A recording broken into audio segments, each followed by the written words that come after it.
Saya ingin bertanya, di era sekarang yang penuh dengan teknologi, yang interaksi sosialnya sangat minim, itu bagaimana kita menumbuhkan cinta, tapi kita tidak berinteraksi dengan cinta.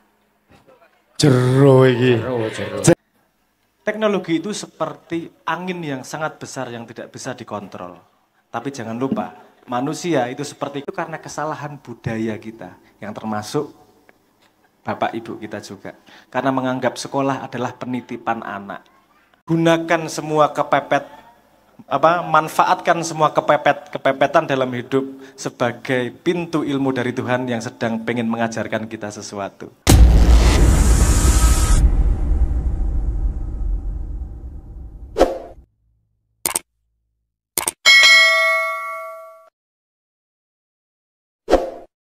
Mungkin ada yang tanya, monggo. Satu saja, satu. Bung ono Mas Nui sebelum Cahaya ya. Menyambut janji dulu. Yo, menyambut janji. Ada yang tanya satu. Ada yang tanya, monggo. Takon perkara cinta-cinta, ada? Siapa sing ngacung, monggo? Kalau udah ada berarti paham kabeh lah. Kita khusnudun semuanya yang hadir ini paham kabeh. Si ono sing ngacung. Ada. Monggo, siapa yang ngacung, Bang? Ke depan saja. Iya. Kilo. Ada. Kilo, ke depan.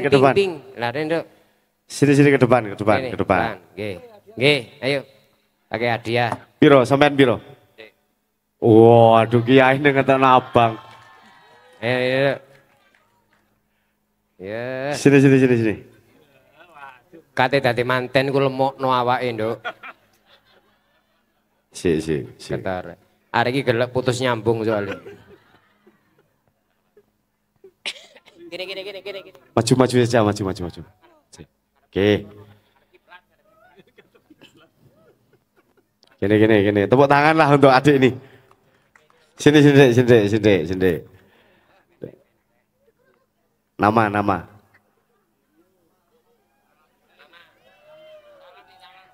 Assalamualaikum warahmatullahi wabarakatuh. Waalaikumsalam. Nama. Perkenalkan, nama saya Galuh Sofia. Saya dari Gonang Legi. Wis duwe pacar? Astagfirullahaladzim. Gus. Rupane persis iki anak iki bae. Iya. Oh iya anake. Iya. Nduk.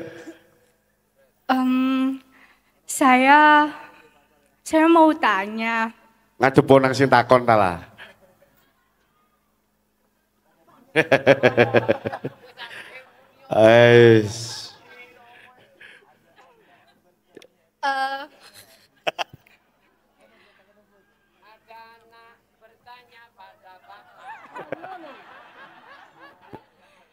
Yo.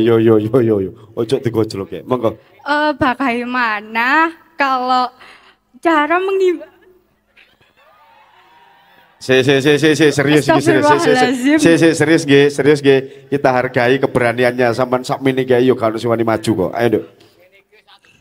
Wis sampean ojo omong ae sik. Enggak, kalau Ayo. malu.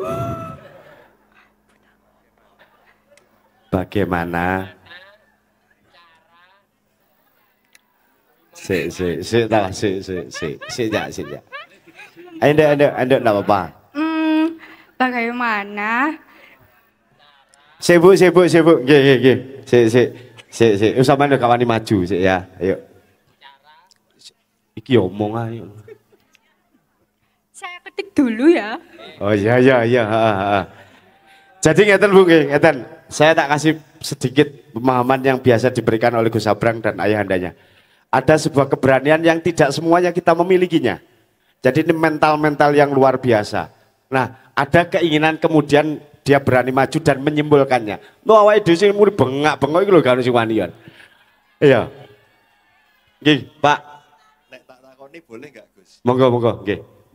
Monggo, Pak. Saya tanya ke Mbaknya. Nggih, boleh monggo. Mbak, kami ini kan polisi. Nggih. Digaji oleh masyarakat, Nggih.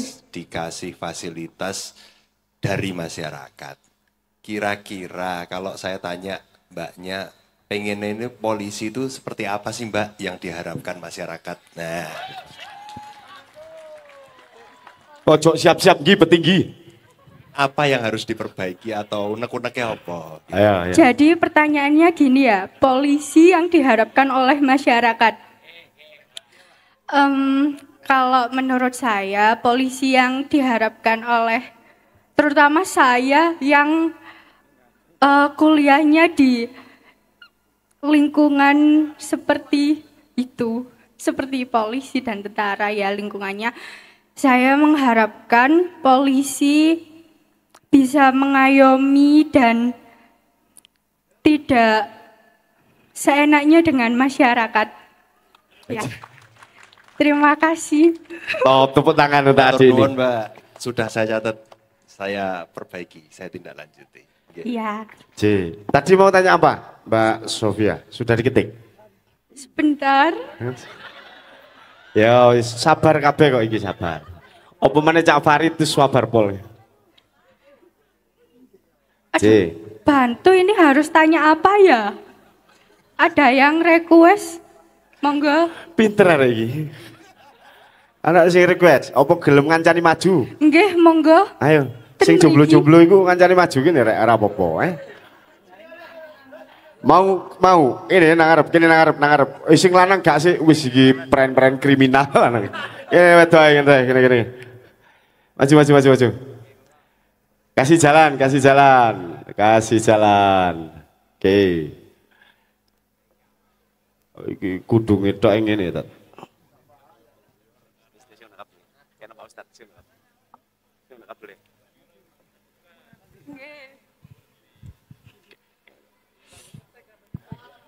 Oke, kalau sampean ngetik dulu, gantian sama mbaknya nih. Oke, nah, Rupanya oke. kayak ginjal bisa.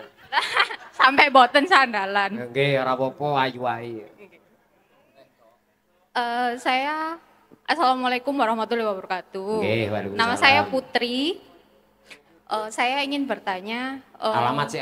Alamatnya Wates. Oh, Wates, nggih. Terus Saya ingin bertanya, di era sekarang yang penuh dengan teknologi, yang interaksi sosialnya sangat minim, itu bagaimana kita menumbuhkan cinta, tapi kita tidak berinteraksi dengan cinta. Jero iki. Jero. Jero iki sip iki, yes, semua. Karena kan otak kita itu kan bersifat neuroplasticity. apa? Yang bisa berkembang jika itu dilatih dan dikembangkan. Sedangkan kalau di era modern sekarang kan dengan adanya teknologi kita jarang untuk berinteraksi dan jarang untuk mengasah cinta tersebut. Terima kasih. Gak ro. Sampun, oke. Sampun nggih. Mbak Sofi masih ada? Ada. Sampun, oke. Gus, ini orang neo apa nonton iki jenengan pun. Apa sebenarnya tak genahke ya istilahnya ya. Saya insya Allah paham yang beliau maksudkan. Tak bener sih di istilahnya. Neuroplasticity adalah kemampuan otak untuk beradaptasi terhadap situasi baru. Itu neuroplasticity. Misal kemampuan dia untuk merekonstruksi dirinya, misalnya gagal otak, juk tadi bener, terus edan, juk waras, misalnya edan, juk waras, misal. Terus kalau belajar dari interaksi itu disebut sebagai neuromirroring. Ya, jadi kita mirror, kita nek ono wong, Anda merasakan misalnya gini, ada orang memberi sedekah kita, kok aku pengen melu ya ngei sedekah. Nah itu namanya hormon oksitosin yang bekerja, neuromirroring, kita belajar dari interaksi, betul. Nah, perkembangan teknologi sangat cepat dan kita tidak bisa menghalanginya. Saya mengatakan begini, teknologi itu seperti angin yang sangat besar yang tidak bisa dikontrol. Tapi jangan lupa, manusia itu seperti kapal yang bisa mengarahkan layar. Angin tidak berarti mengarahkan kita. Kalau kita bisa mengarahkan layarnya mau kemana. Nah tadi saya menjawab gini, Anda bisa kok belajar cinta tanpa harus ke orang lain dulu. Coba cintai dirimu sendiri dulu. Contohnya, saya pengen tanya. Kalau Anda saya tanyain, ada satu hal yang Anda lakukan besok akan memperbaiki hidup Anda apa? Bangun pagi, atau lebih rajin olahraga, atau makan sehat, ada nggak kira-kira? Ada sih. Ada. Boleh nggak nyebutin, terlalu personal nggak? Agak personal. Oke. Jadi saya berharap saya lebih banyak membaca agar saya lebih improve. Ya. Cintailah dirimu sendiri dengan melakukan itu agar dirimu lebih baik. Nah, latihan itu aja, nanti Anda akan bisa merasakan cinta yang lebih luas. Tepuk tangan. Hadiah ya. Oh, hadiah? Oh, no, hadiah? Oh. Ya iki bisa sedeng. Satu sedeng. Pak polisi mengelong ngekei pertanyaan gak ngekei hadiah. Ya tak wakili lah. Ngosok bayarannya gede diwakili rakyat. Ya ora apa. Soalnya sering transfer nang aku. Sebenarnya teknologi itu jangan menganggap teknologi itu positif atau negatif. Dia itu seperti alat. Alat itu tidak membentuk manusianya. Hanya manusia yang lemah yang bisa diperalat oleh alat. Ya. Tapi kan susah nggak main TikTok. Bisa kok. Cuman mau atau nggak mau, pertanyaan itu aja. Nggak ada tapinya ini. Urusannya apa tapinya coba? Tapi kan sekarang adik-adik saya, generasi yang baru-baru lahir ini diasuh oleh teknologi. Betul? Terus? Jadi kayak untuk responnya dia, berkembangnya dia itu lebih lamban ketimbang yang generasi saya dan sebelum saya. Komentar Anda itu sama seperti orang tua ketika ngomentarin Anda. Orang tua ngomentarin Anda sama persis seperti Anda ngomentari generasi berikutnya. Selalu terjadi perubahan cara interaksi dalam setiap generasi. Yang perlu dijaga adalah nilai. Karena kalau cara itu bisa berubah. Cara dulu salaman pakai nyium tangan, sekarang jauh pakai emoji gini bisa artinya sama. Ya enggak? Betul. Mungkin pakainya emojinya gini, kadang-kadang pakai stiker yang sujud, ya misalnya gitu. Maksudnya sama, caranya berbeda. Biasanya yang tidak terima adalah generasi yang tidak bisa melihat cara baru. Ini setiap generasi gitu. Semua orang tua mesti ngomong anak ira beres. Mesti, itu dari sejak zaman dulu. Kenapa? Karena standarnya berbeda. Lahir dari zaman yang berbeda. Cuman sekarang agak lebih parah. Kenapa? Karena kecepatannya bergerak. Bukan berarti lebih buruk loh. Yang parah bukan perubahannya, tapi kecepatannya. Nah, kamunya harus mampu beradaptasi. Karena hukum dunia itu, siapa yang mampu beradaptasi, dia yang bertahan. Makanya, ayo kita beradaptasi. Sekarang ada teknologi baru yang masuk nih. Yang kita belum sadar semua. Yang namanya AI. Yang bukan Anies Imin ya. Tapi artificial intelligence ya. Jangan dibelokkan ke politik ya. Ini AI artificial intelligence itu kecerdasan buatan. Ini ditanyain sanap gitu, apal deh, tekan Z. Ditanyain ilmu biologi, ilmu fisika dan seterusnya. Artinya anak sekarang itu bisa belajar sangat cepat kalau mau. Makanya yang perlu ditanamkan kepada anak itu bukan cara, tapi nilai.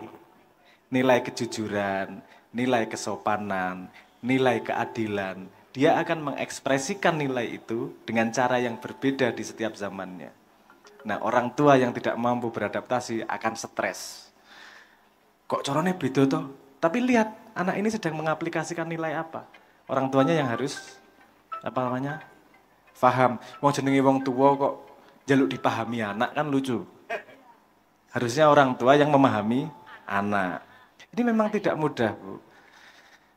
Anak itu dititipkan di sekolah sehari 8 jam. Nonton YouTube berapa jam?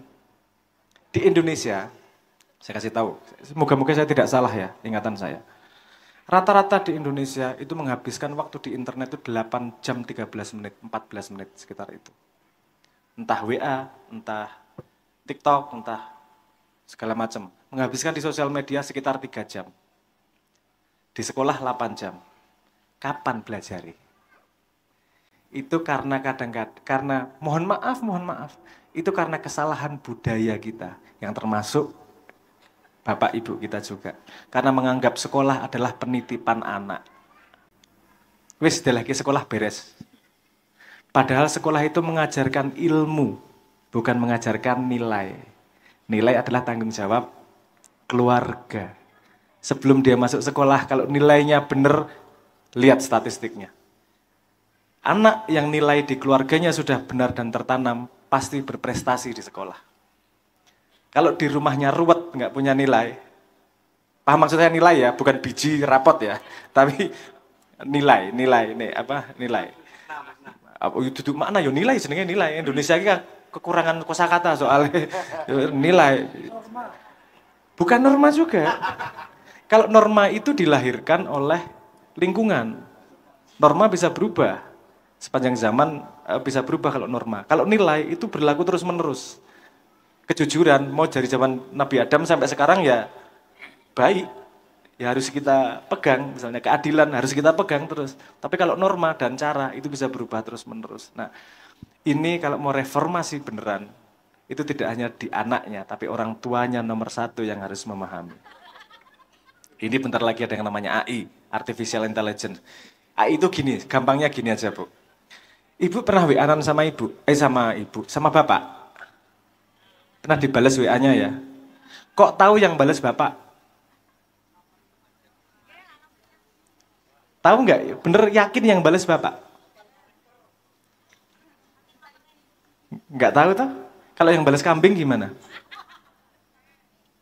Seandainya dia bisa nulis sebaik itu, Anda tidak akan bisa membedakan mana kambing, mana bapak, betul kan?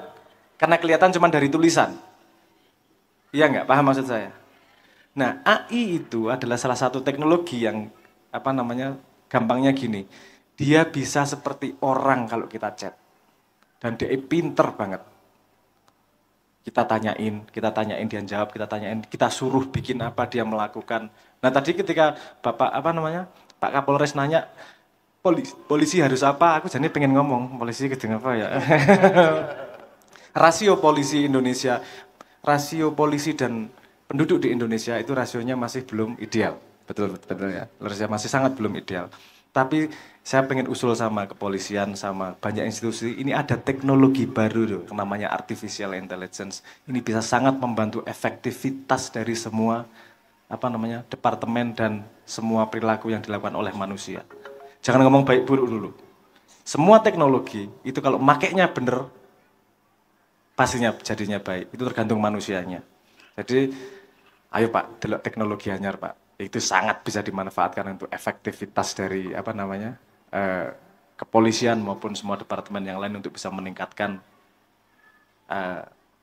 servisnya, untuk meningkatkan layanannya. Nah, itu malah beleber-beleber aku ngomong, jawabnya, tapi intinya adalah seperti itu. Nyon sewu tak colek sedikit mengko. Kayak usulan, biasanya kalau saya usulan mungkin 3 atau 5 tahun baru ada didengerin, buat dilakoni, 10 tahun kas, kan biasanya, tapi ya nggak apa-apa, coba. Saya tuh yang penting sudah mengusulkan. Oke, matur nuwun. Ya, terima kasih tepuk tangan semuanya. Oke, iki Dok. Wes. Itu. Oh, saya ini terpancing sedikit ke Sabrang sebelum kita tutup. Saya beberapa kali melihat, kalau mau pelajaran-pelajaran dari Gus Sabrang itu ada di channel YouTube-nya. Tapi kemudian butuh dideleng tenanan, butuh dipikir. Nah, itu bagaimana kemudian cara cepat belajar tapi gampang paham. Cara cepat belajar ning gampang paham itu. Moga Gus. Ini pertanyaan yang tidak bisa dijawab dalam waktu 5 menit, 10 menit ini. Mohon maaf. Saya pernah mencoba membuat video itu malas belajar pintar cepat. Saya tidak merasa pintar, tapi alhamdulillah saya dipercaya untuk banyak hal, terutama untuk urusan ilmu pengetahuan. Dan cuman kebetulan kalau saya ngomong gini, faktor terbesarnya itu hadiah dari Tuhan. Faktor terbesarnya, kebetulan hobi saya berguna. Semua orang punya hobi sendiri-sendiri, betul nggak? Dan hobinya ada yang berguna, ada yang enggak. hobi mancing misalnya ngono. Ya berguna nggo dirimu sendiri tapi di mangkeli karo bojomu misalnya ngono. Hobi gaple ngono misalnya. Itu ya semua orang punya hobi. Kebetulan hobi saya berguna. Saya memang hobi membaca. Jadi nek ora maca iki rasane ya jeneng hobi kok. Jadi tidak dipaksa, tidak dipaksa, tidak disuruh dan seterusnya. Memang hobi saya membaca karena itu datang dari kecacatan yang diberikan oleh Tuhan kepada saya. Kecacatan itu sebutan modernnya afantasia. Iki nek tak ceritake cacate utekku apa namanya? Mungkin agak aneh nanti. Gini misalnya. Ibu kalau saya ngomong kambing, gitu bisa gambar kambing nggak di kepalanya? Keluar gambarnya. Sapi, gitu keluar gambar sapi. Nah, itu cacatnya otak saya. Saya tidak bisa membayangkan. Kalau saya membayangkan sesuatu nggak keluar gambar apa-apa. Jadi cara saya melihat dunia itu bukan dengan gambar. Cara saya melihat dunia adalah dengan koneksi antar data. Nah itu kan yang agak susah itu, gitu, apa namanya, agak susah menjelaskan. Jadi saya tidak, misalnya ibu-ibu ketemu gajah, cara ngingetnya gimana? Yang lihat pertama udah inget terus-terusan tuh. Itu yang terjadi dengan otak saya kalau melihat sesuatu. Jadi nggak perlu nginget-inget ya nempel sendiri, karena bentuknya bukan gambar, bentuknya sambungan-sambungan data sedemikian rupa. Jadi kalau tadi ngomong apa neuroplasticity ini kelihatan udah sambungan tokohnya siapa, bidangnya apa, sambung ilmunya apa, jurnalnya apa di kepala saya udah kelihatan gambarnya. Nah itu kecacatan yang kebetulan berguna di apa namanya di masyarakat. Jadi kapan-kapan kalau mau tentang itu bagaimana efektif belajar, kapan-kapan saya kasih trik-trik lah ceritanya. Karena ada beberapa trik untuk meningkatkan kemampuan kognitif. Mungkin ini ya nanti lebih berguna ke anak-anak yang lagi belajar. Misalnya contoh trik sederhana, ini ngakali otak sendiri. Misalnya gini, kalau sebelum belajar, ambil kertas dilingkari titik tengah, Anda lihat 30 cm, Anda lihat selama 1 menit konsentrasi aja. Dah setelah itu belajar. Otaknya seperti digas duluan, tapi konsentrasi kita. Masuk gigi 4, belajar cepat. Itu salah satu trik. Salah satu trik. Oh, apa macam-macam trik yang lain. Dulu saya kebetulan, mohon maaf, saya tak cerita sedikit ya. Saya kebetulan ngambil kuliah 3 sekaligus. Saya ngambil matematika, ngambil fisika, dan ngambil psikologi. Orang iki urusan pinter apa piye-piye. Soalnya aku ra duwe gawean. Apa namanya?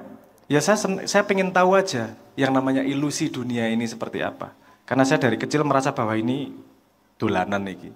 Saya pengen ngerti dolanan ini biar saya main gamenya bener gitu. Nah tapi yang saya pengen ceritakan kan begini. Gimana cara belajarnya gitu? Kan mumet toh. Saya punya trik waktu itu dengan bau. Karena bau itu dekat dengan memori. Ibu pernah ngalami nggak bau gini Juk? Kelingan pas kae. Ya. Ingat waktu itu gitu. Karena bau itu sangat dekat dengan ingatan. Yang lain lagi, sakit itu sangat dekat dengan ingatan. Makanya nek belajar karo mangkel, loro awake pegel, ingatnya lebih panjang. Dimarahin bapaknya sama dimarahin dan dikampleng, mesti kelingan sing dikampleng. Karena ada trik-trik seperti itu. Nah dulu saya punya 3 bau yang saya pakai berbeda. Kalau belajar fisika baunya ini, belajar matematika baunya ini, belajar psikologi baunya ini. Kalau pas ujian, saya pakai baunya itu. Jadi yang trigger yang keluar informasi-informasi di bidang itu.